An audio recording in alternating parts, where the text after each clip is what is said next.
This podcast is being recorded and produced on Gadigal land. We pay our respects to the traditional custodians of this country and elders past, present. We extend our respect to any First Nations, Aboriginal and Torres Strait Islander people joining us today. Always was, always will be Aboriginal land.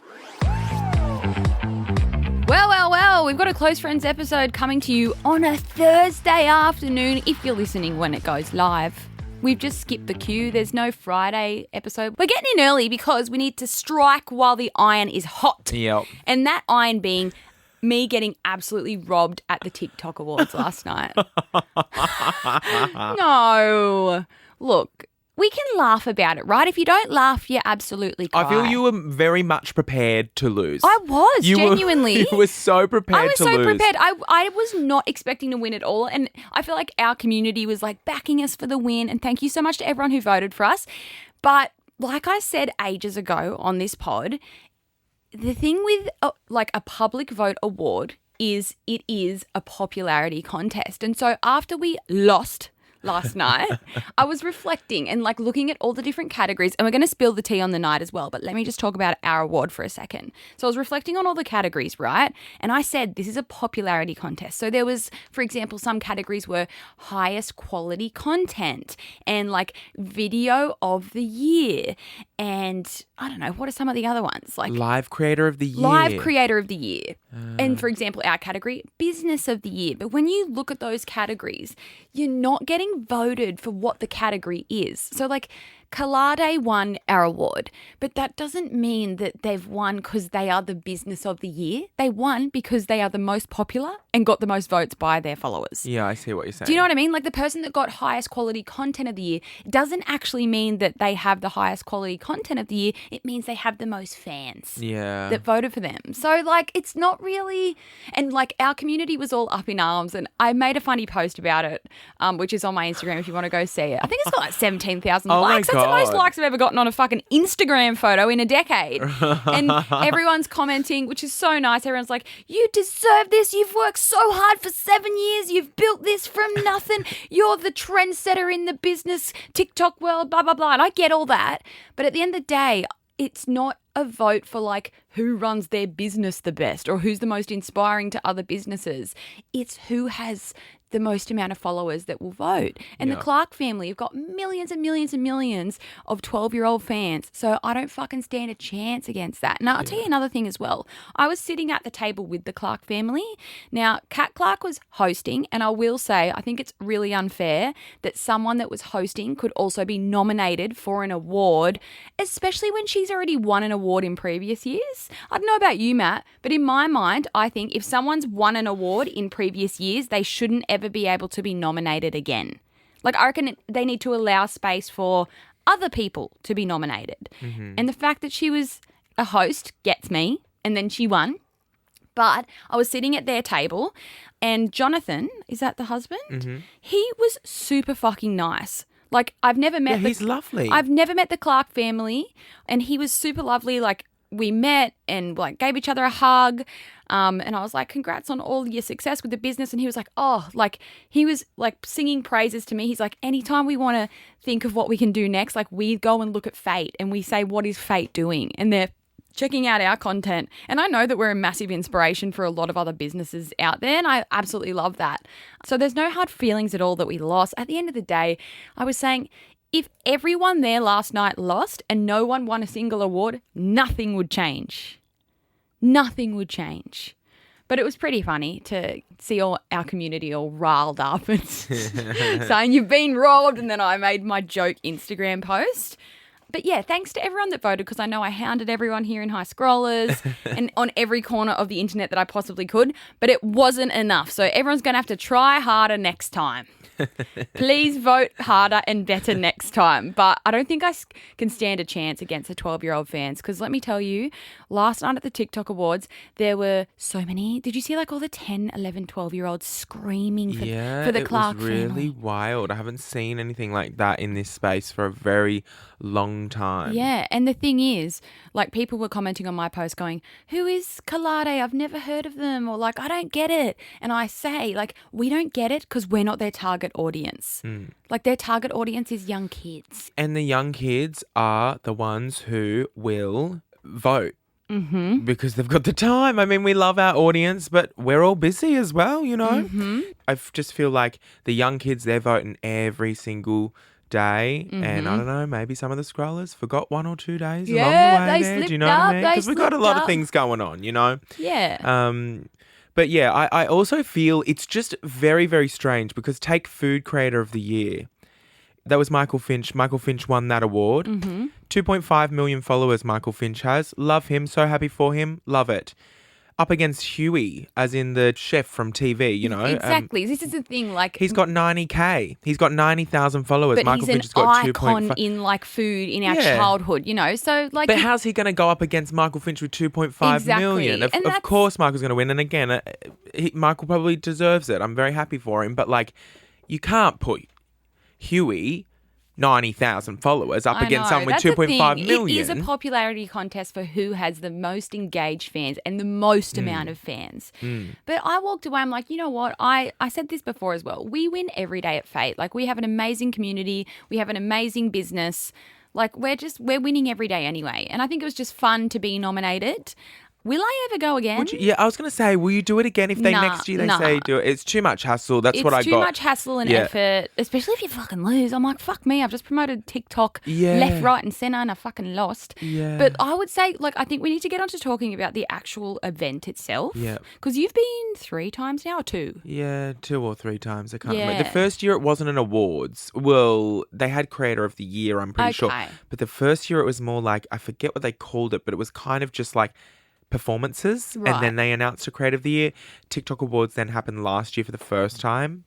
This year, I will say it ran a lot more smoothly this year. I think like they did certain things. Like, for example, last year the bar was open during the whole show. Right. So people were going to the bar all night, which was obviously annoying while you're trying to run a show, people getting up. And, you know, they have ad breaks and stuff.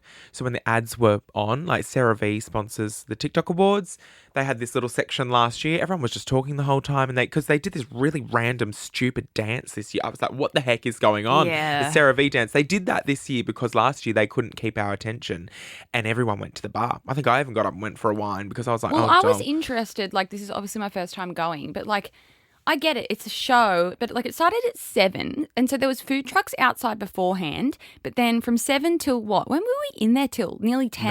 9:30. Yeah. There was no food and drink the entire time. Yeah. Like smack bang at dinner time. Yeah. And I will say, the audience was fucking mid. Yeah. Oh, for sure. The atmosphere was I the only low. person who stood up for the Creator of the Year? Like the whole audience and atmosphere was mid, and like nearly towards the end it was dying off so badly. And Robert Irwin, bless him, he was really good. Like, he's a good talker. Yeah. Like, he speaks so well. Because obviously they were all reading off teleprompters, and that's the other hard thing I found about being at the event is obviously the whole thing is for the live stream. So it doesn't come across genuine when you're in the room because you can see the huge teleprompters behind us. You can see them reading. You can see when they're reading too fast or too slow. So the whole thing feels inauthentic. And at one point he comes out and he just goes, wow, the crowd here is electric. Yeah. And it was like, whoa. No, I don't even think anyone did that. Like, I think it was dead silent. The whole room, like the whole night. After Shannon Knoll came out, everyone's like, yay. They'd announced the winner, yay. Jojo Siwa, like, I was like, is anybody get up? Like, I want to stand up, but I was like, I'm not going to be the only one in the room. Was I didn't want to mid. do you know what I mean? Like, no one was standing up, and I wanted to get up and dance to Karma. Which, by the way, just saying, you know, scrollers, Jojo Siwa was iconic. She was like the one good thing of the night. Honestly. Like, she was the one that got the room the loudest. Yeah. The rest of the night, I was literally messaging Matt and Kate, who were sitting like a bit away from me. I was messaging our group chat saying, what the fuck is going on? Like, the audience is asleep. I'm leaning over to Claire at our table going, what the fuck? This is embarrassing if we actually win, because the audience is like, yeah. Yeah, I don't know what it was when someone would, Ashley Day, I noticed, was the first time I noticed. She was announced as winner. Everyone give a big clap, yay. She still had like 10 meters to go to the stage and it was dead silent. I don't know what it was. I was like, are we not still clapping? Like, everybody clap. The vibes were fucking off. It's like these people don't know how to act at an awards ceremony. You know what I mean? You clap until the person is on the stage and ready to, speak.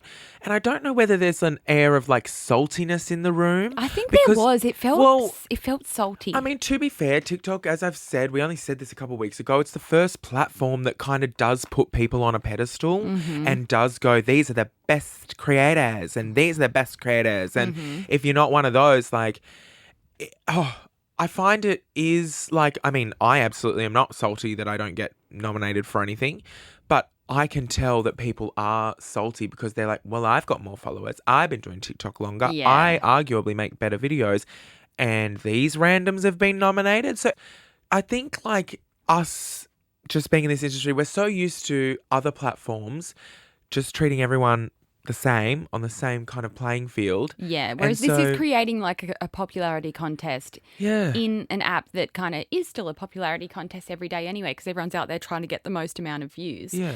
But like... Oh, here we go. Hannah's got a question. Pop on in, doll. What would you like to know? Only like because I clicked on it looking because I was like, has Fate won yet? Has Fate won yet? Yeah. Because I was ready for you to win. But the thing that I find about it is, like you guys saying that the crowd is dead and all of that stuff. Do you think because TikTok is a social media platform where people are so used to creating in solitude by themselves, it's so different to like, say, a Logies or an Arias or like an award show like that where all the people are media trained because they come from that entertainment industry where you're really interacting with other people, with directors, cast and stuff. I don't know. The versus vibe was just weird in the room. I noticed it the same with like the hosts. Like I was like, you guys are not trained. They were missing hosts. the mark. This is actually what I don't love about the whole thing. Yeah, that threw me off. These people who aren't trained to do any of this get these opportunities because why? I don't know. But I'm like, I mean, God bless Indy Clinton. Love her. She's a fucking vibe. Love you, babe. If this ever gets back to you, love you. But I could tell you didn't want to host. I could tell you didn't want to be there. Kat Clark didn't want to be there either. And she was like wow, that's amazing. Like it was giving, I can't be fucked. And I will say Robert Irwin. She did a great job. Yeah, Anna Paul, it was really so weird. It was nervous. like, she was so nervous. And I was like, if you don't want to do it, don't do it. I will gladly stand up there and give you a performance. Like, give it to someone who actually like wants to be on that stage. You could tell Robert Irwin is the one with the media training because he was like, he felt like he was bubbly, having a good time. vibey, all right, everyone. Like he was getting into it where the others... I don't know. Kat Clark did a good job. I know Kat, she, I think, gets really nervous about those sorts of things, but she still wants to do it. My vibe with Indy, and I could be wrong, but I feel like Indy was thrown into that and she was like, I don't know what the bloody hell I'm doing. I'm just going to make jokes about this, that and everything and get on with the bloody show, you know? And God love her. I hope she had a good time. But I would love to see someone who like actually knows how to entertaining, handle the crowd. And also, you know, Indy was thrown a few curveballs that I felt she couldn't really recover from there and she didn't really know what to do. And God bless her. It was her first time probably doing something like that. And I'm not trying to tear her down, but I'm just saying there are probably other people who could have got opportunities like that and made it a more cohesive Well, I will say, like, Bridie Drake won Creator of the Year this year, and then I'm sure maybe she'll get the opportunity next year to host. And I could see someone like her maybe being a bit more, like, I don't know. You don't reckon? I don't know. Again, love her.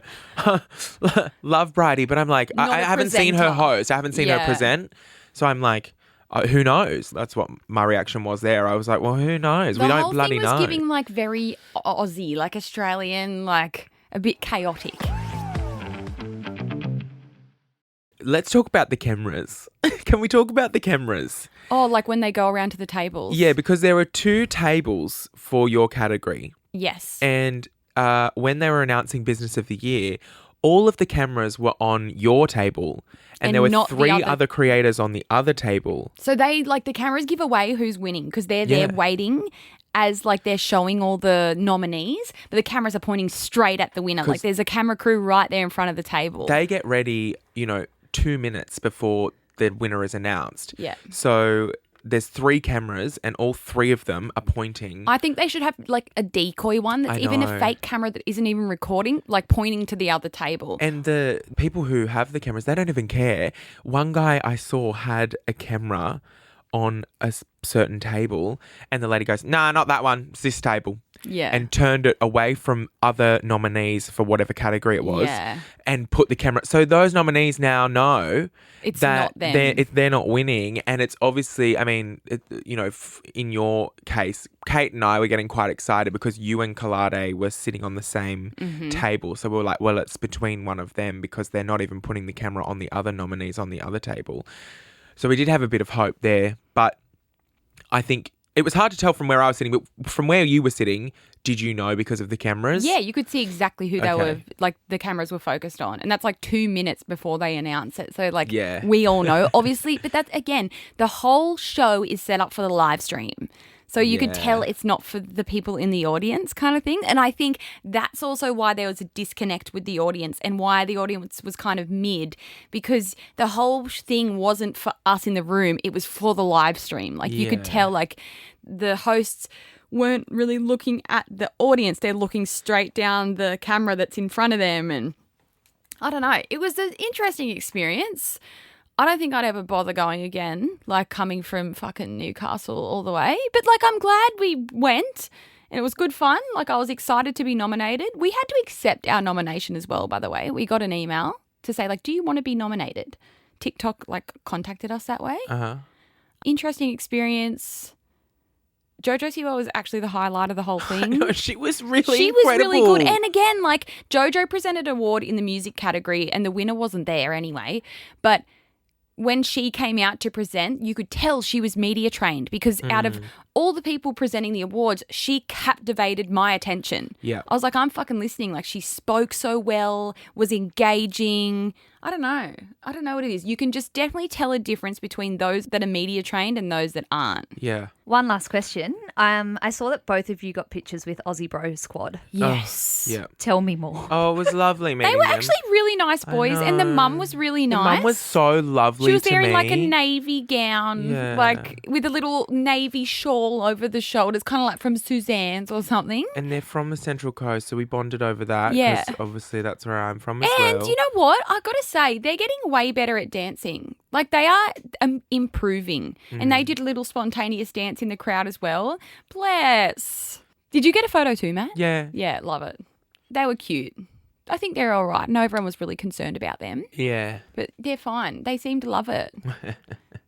Who else was there? Shannon bloody Null. And everyone was so mid when he came out. Again, I was like, am I meant to stand up or am I going to be in the way of a camera for the live stream? You know what I mean? Like, I was like, no one else is standing up.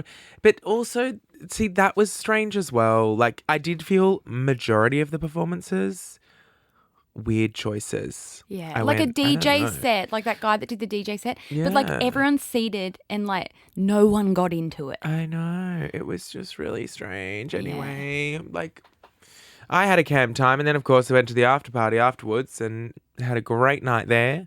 You've The still got your Amplifier sunnies on. afters. I know I've got my sunnies on. I'm really struggling today, but it is what it is. Oh, I just love hanging out with everyone. Finally met Stephanie May. Yep. Like I met her. Ebony May. Oh, yes, Ebony May Bakes. Oh, my God, I met her she was too. so cute. It was We so were dancing nice. on the stage at Universal together last night. She's a Aw. vibe. I said, Ebony May, you are an icon. I kept yelling that at her. I was... Yeah, it was the drunk. best part of the night, honestly, for me was like, because I know you got there late-ish, Matt, but I got there fucking 4:30 and it didn't start till 7. And the best part was like the 2.5 hours outside before, just like meeting everyone that we follow online and just being like, hello, I know you. So that was the best bit for me. I got there a little bit late and they have 2, here's some tea for you. They had 2 lines for the red carpet. So they had line A and line B. And I got line B. And I thought, oh, line B. I'm not A. Why the bloody hell aren't I in lane A? Well, they pulled the wool over our clit, so to speak, because lane B was the fancy lane and lane A was a not so fancy lane. If you got a ticket for lane A, you just got your photo on the wall, I think. And lane B, which was what I was in, oh my God, Angela Bishop was interviewing me. I was doing 12s for Channel 7. They've asked if I want to be on Dancing with the Stars. I've got pedestrian TV. I've got binge interviewing me. I was whoring myself out to all the media on lane B of the carpet, and I bloody loved it. And then they even pulled me in, I think, to go on the TikTok live. Yeah, AJ was watching that, sending me videos of you. Oh my God. No one even told me. Someone just grabbed me and said, come with me, jump in there. And I've jumped in and I'm going, I don't know bloody hell where this is going. I'm trying not to swear. Oh, anyway. I got interviewed on that side too, and they were asking me questions that I just wasn't prepared for. Yeah, I know. It's like, what's a trend that you hope to see die next year? And I'm like, God. I'm too busy. I can't even think of what trends are. Fuck, I don't know. I actually, in all my experience of red carpets and doing all the media, TikTok, red carpet, the last few years, is always the hardest questions. Yeah. Everybody else so many keeps questions. it really I was like, simple. I can't think. Like, it was like, fuck, marry, kill TikTok trends. Yeah. And I'm like, how am I supposed to think of that off the top of my fucking head? What are the top 3 trends you're loving right now? I'm like, I can't even think of one right now. I'm sweating. I'm overheating. It's hot. And then they also said, what's your favourite dance move or something? And I said what it was. I said the worm. And they go, prove it. I said, I'm in a fucking gown, love. I'm not doing the fucking worm on the red. What do you mean? Give it a rest, you know? So anyway, next year, whoever does the TikTok bloody media wall, can Get you better ask questions. some better questions? Yeah, some get better some questions. simple ones, okay? Especially given we've been getting ready all day, doing all the things, doing all the content. My brain's fried by the time I'm on that carpet, love. Anyway, I think that's all we really have to say for today. There might be a few more bits in next week's main episode. Yeah. But I think that's all for now. Nice. We better go because Hannah's got to upload this today. Oh, yeah. We'll see you next Tuesday.